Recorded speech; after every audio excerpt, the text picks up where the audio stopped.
Tenemos que cancelar mañana. Courtney está devastada porque el trato con Sephora no se concretó. Necesitamos darle espacio a su dolor en este momento. Por favor, comprende.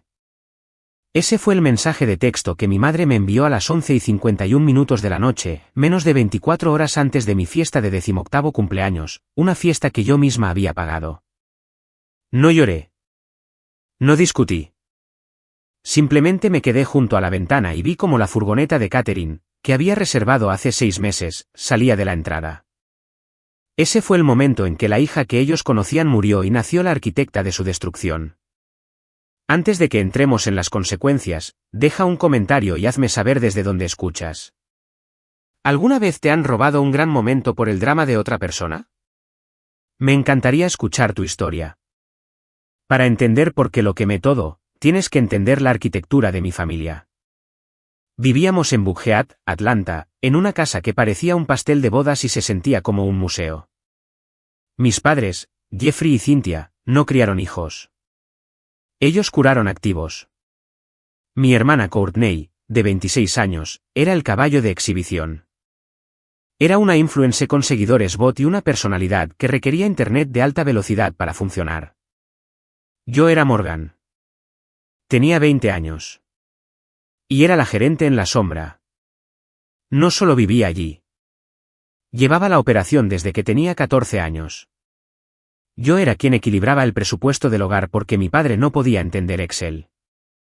Yo era quien escribió en secreto los ensayos de admisión a la Universidad de Courtney porque ella no sabía deletrear empatía sin el corrector ortográfico. Gestionaba el calendario social de mi madre, el horario de medicación de mi padre y el control de daños cada vez que Courtney tuiteaba algo ofensivo. La brecha salarial era ridícula. Courtney recibía una asignación mensual de $6.500 para mantener su imagen. Yo recibía 0. Trabajaba de noche como asistente virtual solo para pagar mis libros de texto app. Cuando pedí ayuda con la matrícula, mi padre me dijo que la lucha forja el carácter. Cuando Courtney quiso muebles italianos importados para la renovación de su dormitorio, por valor de $18.000, mi madre lo llamó una inversión en su marca personal. Quizás te preguntes por qué me quedé, por qué limpié sus desastres durante 2 décadas sin gritar. Durante mucho tiempo, pensé que solo estaba siendo una buena hija. Pero mirando hacia atrás, me di cuenta de que no era lealtad, era supervivencia. Es lo que los psicólogos llaman la respuesta de apaciguamiento. Cuando te crían en una casa donde el amor es condicional, aprendes que tu único valor es tu utilidad. Creía que si solo trabajaba lo suficiente, si solo arreglaba suficientes problemas, si solo me hacía indispensable, finalmente me verían.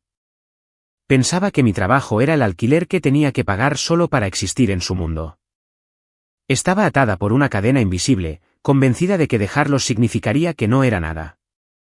No me di cuenta de que no era yo quien los necesitaba. Ellos eran los que me necesitaban a mí. Yo era la pared de carga en una casa de naipes. Así que, cuando me gradué como mejor estudiante, no les pedí una fiesta. La organicé yo misma. Ahorré cada centavo. Invité a los pocos amigos que tenía, a mis maestros, a la gente que realmente me veía. Se suponía que sería mi único día, el único día en que no sería la solucionadora.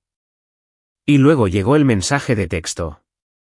Courtney perdió un acuerdo de marca, algo menor, un patrocinio de vitaminas para el cabello por valor de quizás $2.000. Y de repente, mi hito fue daño colateral. No estaban cancelando una fiesta. Estaban confirmando una verdad que había intentado ignorar durante 20 años. Yo no importaba. Mis sentimientos eran un inconveniente. Mis logros eran invisibles. ¿Y mi obediencia? Eso se acabó. La mañana de mi cumpleaños, la casa estaba en silencio.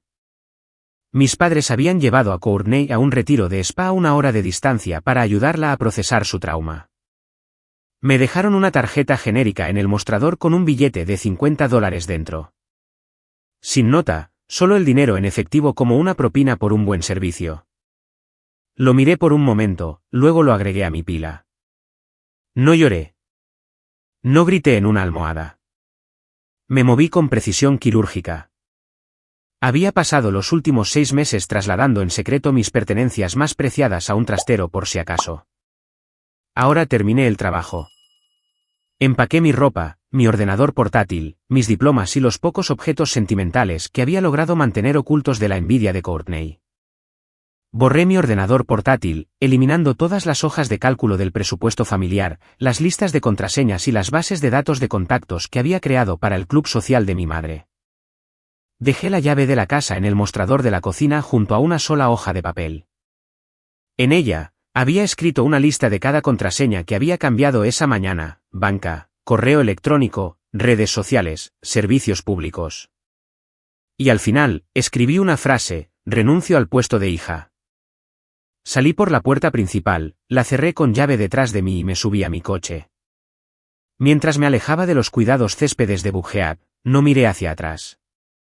Me sentí más ligera, como si la gravedad de repente me hubiera soltado. Conduje directamente a un apartamento estudio que había alquilado hacía 3 semanas bajo un nombre diferente, un plan de contingencia que esperaba no necesitar. Pero al abrir la puerta de mi espacio vacío y tranquilo, me di cuenta de que no solo lo necesitaba. Lo merecía. No estaba huyendo. Finalmente estaba llegando. La primera semana, mi teléfono estuvo en silencio. Sospecho que esperaban que volviera arrastrándome. En la narrativa que habían construido, yo era la hija ingrata. Una rabieta y el hambre o la soledad eventualmente me llevarían a casa. Esperaban que fracasara porque nunca se habían molestado en notar que yo era la única que tenía éxito. Le dieron 7 días. Luego, el ecosistema que había mantenido durante 6 años comenzó a sufrir un fallo en el sistema. Empezó pequeño. El wifi de la propiedad se cayó. Mi padre Jeffrey me llamó 3 veces seguidas. No dejó un mensaje de voz, pero yo sabía exactamente lo que estaba pasando. No sabía la contraseña. No sabía el proveedor. No sabía que yo negociaba el contrato cada año para mantener la fibra óptica de alta velocidad funcionando para las transmisiones en vivo de Courtney. No respondí. 2 días después, las grietas se hicieron más grandes. Courtney perdió un vuelo a Tulum para un viaje de marca. Durante años, yo había sido su agente de viajes personal, rastreando su itinerario, haciéndole el check-in y organizando el Uber Black al aeropuerto. Esta vez, apareció en la terminal equivocada con 3 horas de retraso porque no sabía leer un reloj de 24 horas. Me dejó un mensaje de voz que era 90% gritos y 10% amenazas de demandarme por sabotaje. No parecía darse cuenta de que no hacer nada no es sabotaje. Es simplemente la realidad. Luego vino el golpe fuerte. Mi padre perdió una cena con un potencial inversor ángel. Yo solía sincronizar su calendario, enviar los correos electrónicos de confirmación e incluso preparar sus notas informativas. Sin mí, la alerta del calendario no sonó. Él estaba sentado en su estudio bebiendo whisky mientras un hombre con un valor de $40 millones esperaba en un asador en el centro. El tono del mensaje de voz cambió. Pasaron de molestos a frenéticos y a viciosos. Estás siendo egoísta, siseó mi madre al teléfono. Esta casa se está cayendo a pedazos, y tú estás jugando. Vuelve a casa y arregla esto.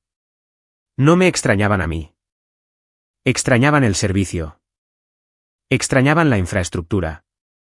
Observándolos en su espiral desde la tranquila seguridad de mi apartamento estudio, me di cuenta de algo profundo sobre la naturaleza de su estilo de vida. Solía pensar que eran poderosos. Me intimidaba su riqueza, su estatus, la forma en que entraban a una habitación y captaban la atención. Pero me di cuenta de que lo que estaba viendo no era poder. ¿Era la ilusión de poder, la cartera vacía? En sociología, existe una distinción entre ser rico y aparentar riqueza. Mis padres eran artistas. Su estatus era una disonancia cognitiva, una brecha entre su realidad y su autoimagen que solo podía cerrarse con un mantenimiento constante y agotador. No poseían su posición en la sociedad. La alquilaban.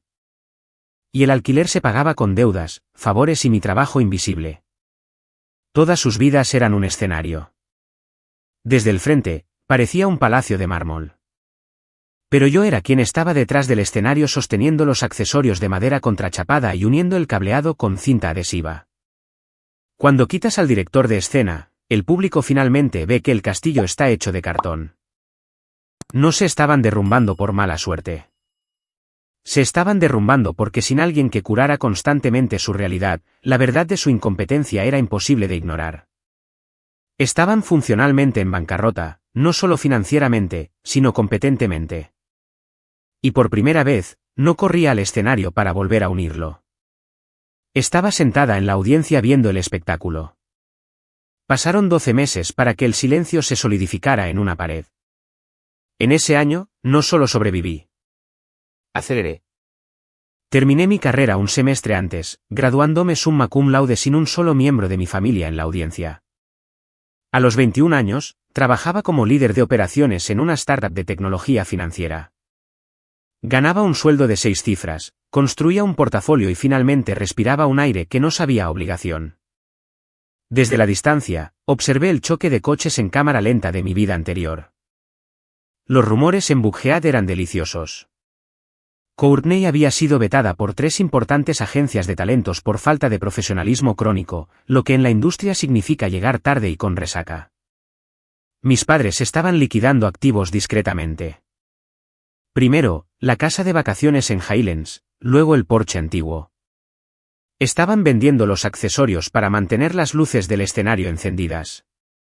Sentí una pena distante y clínica por ellos, como ver un documental de naturaleza donde la gacela es demasiado lenta. Luego llegó el día en que decidí mejorar mi vida. Encontré un loft en Midtown, ladrillo visto, ventanales de suelo a techo. El tipo de lugar que indicaba que habías llegado. Tenía el salario. Tenía los ahorros. Entré en la oficina de arrendamiento con la confianza de alguien que había diseñado meticulosamente su propia estabilidad. La agente de arrendamiento, una mujer que me había estado sonriendo cálidamente durante 20 minutos, de repente dejó de escribir. Su rostro se relajó. Apartó el monitor de mí, su voz bajó a un susurro. Dijo que había un problema con mi verificación de crédito. Dijo que estaba marcada. Dijo las palabras, deuda pendiente masiva. No discutí. Salí a mi coche, abrí mi ordenador portátil y consulté mi informe de crédito completo. Esperaba un error administrativo. Tal vez una factura médica que había pasado por alto durante la mudanza. Lo que vi no fue un error. Fue una ejecución. Había 4 cuentas nuevas abiertas en los últimos 11 meses, 3 tarjetas de crédito de alto límite y un préstamo personal. El saldo total era de $280.000. Me senté allí en el estacionamiento, con el aire acondicionado zumbando, y me desplacé por el historial de transacciones. Era un mapa de la vida de Courtney. Había cargos por el retiro de influencers en Tulum del que ella había publicado. Cargos por la renovación de vestuario que afirmó que le habían regalado las marcas. Un pago inicial de arrendamiento de un G-Wagen que dijo que estaba probando para una asociación. Las fechas coincidían perfectamente. Comenzaron 3 semanas después de que me fui, 3 semanas después de que corté el suministro de mi trabajo, habían decidido cosechar el suministro de mi crédito. No solo me habían robado mi dinero. Habían robado mi identidad para subsidiar su engaño. Sabía exactamente cómo lo justificaban. En sus mentes, esto no era robo. Era un reembolso. Creían que yo les debía esto. Probablemente se dijeron a sí mismos que criarme, alimentarme y darme casa tenía un precio. Y como yo había renunciado a mis deberes, simplemente estaban cobrando el pago atrasado. No era una hija para ellos. Era una clase de activo diversificado, y me estaban liquidando para mantener a la niña de oro brillando. Cerré el ordenador portátil. Mis manos no temblaban. Mi corazón no se aceleraba. Una calma fría y metálica se apoderó de mí. Esto ya no era una disputa familiar. No se trataba de una fiesta de cumpleaños o de sentimientos heridos. Habían cruzado la línea de la paternidad tóxica al crimen federal. Habían apostado por mi silencio. Habían apostado a que yo seguía siendo la gacela, la solucionadora, la chica que tragaría veneno para mantenerlos calientes. Apostaron mal. Tomé mi teléfono y marqué un número que había guardado para emergencias. No llamé a mi madre. No llamé a mi padre. Llamé a un contable forense. Contraté a una abogada, una mujer llamada Ellen, que se especializaba en fraude familiar. Era cara, pero no estaba pagando con el dinero de mis padres. Estaba pagando con el mío propio. El proceso fue quirúrgico. Recopilamos las pruebas, los informes de crédito, las firmas no autorizadas, la línea de tiempo de mi partida versus las aperturas de cuenta. Ellen redactó la demanda. No fue solo un cese y desistimiento. Fue una queja formal presentada en un tribunal civil por robo de identidad, fraude y angustia emocional. No enviamos un mensaje de texto de advertencia. Los emplazamos. Un agente judicial se acercó a la puerta principal de la propiedad de Bugead una mañana de martes justo cuando mi padre salía para la oficina. No estuve allí para verlo, pero puedo imaginar la escena, la confusión, la negación, la comprensión de que la hija invisible se había convertido en la amenaza más visible en sus vidas. Las consecuencias fueron inmediatas y nucleares. Mi teléfono explotó, pero no respondí. Lo dejé sonar. Dejé que los mensajes de voz se acumularan. Morgan, esto es una locura, sollozó mi madre en la grabación. Solo lo estábamos tomando prestado. Es dinero familiar. No puedes demandar a tus propios padres. Pero pude, y lo hice, porque la demanda era de dominio público. No se mantuvo en silencio. En Bugead, los chismes viajan más rápido que la luz. La noticia de que los prominentes Jeffrey y Cynthia estaban siendo demandados por su propia hija por casi $300.000 por fraude impactó el circuito del club de campo como una bomba. Los inversores se retiraron del negocio de mi padre, citando inestabilidad. Las invitaciones sociales se agotaron. Eran radiactivos. El imperio no solo se desmoronó. Se desintegró. 2 semanas después, mi intercomunicador zumbó. El portero me dijo que mis padres estaban abajo. Le dije que los dejara subir. Parecían fantasmas. Mi padre, generalmente tan impecablemente vestido, llevaba un traje que parecía haber dormido con él. La cara de mi madre estaba hinchada de tanto llorar. Se quedaron en mi loft, rodeados por la evidencia de mi éxito independiente, y parecían pequeños. Por favor, dijo mi padre, con la voz quebrada. Por favor, retira la demanda. Lo perderemos todo. Podría ir a la cárcel. Los miré, realmente los miré por primera vez en años. Esperaba sentir ira. Esperaba sentir triunfo. Había imaginado este momento 1000 veces, el momento en que volverían arrastrándose, rogando piedad. Pero de pie allí, viéndolos llorar en mi sala de estar, no me sentí triunfante. No sentí nada. No era odio. No era amor. Era una indiferencia profunda y silenciosa. Era la paz del chivo expiatorio que finalmente ha salido del desierto. Entonces me di cuenta de que lo opuesto al amor no es el odio. Es la indiferencia. El odio significa que todavía te importa. El odio significa que todavía tienen poder sobre ti. La indiferencia significa que eres libre. No retiraré la demanda, dije. Mi voz era tranquila, firme. Pero les ofreceré un acuerdo. Levantaron la vista, la esperanza parpadeando en sus ojos. Liquidarán la casa, dije. Venderán los coches. Venderán los muebles. Pagarán cada centavo de la deuda que contrajeron a mi nombre inmediatamente. Firmarán una confesión admitiendo el fraude para que mi informe de crédito sea limpiado. Y firmarán una orden de no contacto. Si alguna vez intentan contactarme de nuevo por cualquier motivo, el acuerdo será nulo y presentaré cargos penales. Mi madre sollozó. ¿Pero dónde viviremos? ¿Qué hay de Courtney? Eso dije, no es mi problema. Firmaron. No tuvieron elección. 6 meses después, pasé en coche por la antigua casa. Había un cartel de vendido en el jardín. Una furgoneta de mudanzas estaba en la entrada. Observé desde la distancia cómo mis padres cargaban cajas en un camión de mudanzas o aula alquilado. Courtney estaba sentada en la acera mirando su teléfono, probablemente tratando de encontrar a alguien a quien culpar. No me detuve. No saludé. Simplemente seguí conduciendo. Ahora estoy libre de deudas. Mi crédito está restaurado. Tengo una carrera que construí, un hogar que pago y un círculo de amigos que me aman por quien soy, no por lo que puedo arreglar. Ya no tengo padres. No tengo una hermana, pero tengo algo mejor. Tengo paz. Si alguna vez has tenido que quemar un puente para salvarte, comparte esta historia. Y si todavía sostienes el fósforo, sabe que la paz espera al otro lado. Gracias por ver.